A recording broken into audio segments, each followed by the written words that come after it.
Fashion 140 at Lincoln Center in New York City. I'm Danielle Smith. This conference is moving beyond looking just at how social media is changing the face of business and looking specifically at the relationship between social media and the fashion industry. I think it's exciting that so many different brands, and we really mean traditional fashion brands, retailers, are getting excited about social media.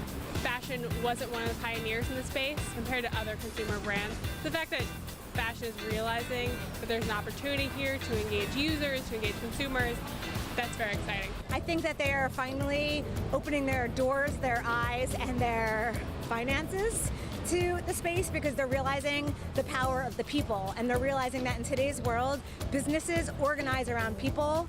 People don't organize around businesses. I think that this is the new customer service, and so I think it's a way for brands to connect with their fan base in a way that they've never been able to. When you were doing your panel today, what did you hope people would take away from what it is you guys were sharing?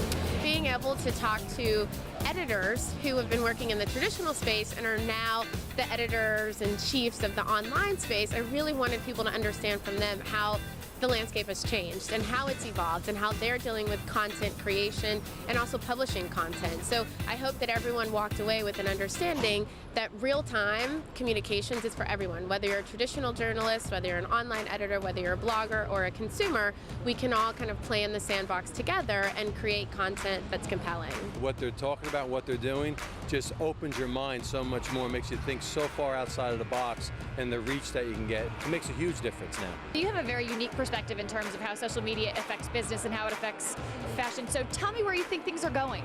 I think that it's hot right now. I think that everybody's jumping onto the social media bandwagon, but people don't really understand how to do it yet. It's still quite a new technology. They don't know which channels to go. Should I do Facebook? Should I do Twitter? You know, where do I start?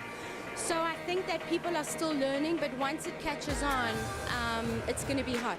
I think it's really exciting. I think we are pushing the envelope. I think the fashion industry wants to be ahead of the curve when it comes to social media. Sometimes it's a little bit hard to navigate. We know the tools are out there, but we're not quite sure how to use them. So I think that the Fashion 140 conference, bring it to a more personal level with anecdotes, really helps people. There's such a proliferation of content, but the fashion industry isn't like other consumer brands. The strategies that you're going to use for a consumer brand is completely different than someone like Bloomingdale's or Burberry. So, you know, everyone's learning the tools, and it's like, how do we adapt this to the fashion industry, who we are, what we've always done, and how do we talk to our customers, essentially.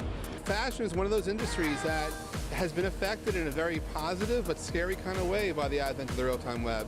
And so to have a chance to take a hard look at this business is pretty phenomenal. So I'm excited to be here and happy to be here. In a world where we are often compelled by instant communication, we know we can talk to anyone, anywhere, anytime. You still had 1,000 people who showed up from around the world, some from as far away as Australia, Estonia, even Moscow, just to meet and connect in person with people in their industries, in fashion and in social media. At the Fashion 140 conference in New York City, I'm Danielle Smith. Thanks for watching.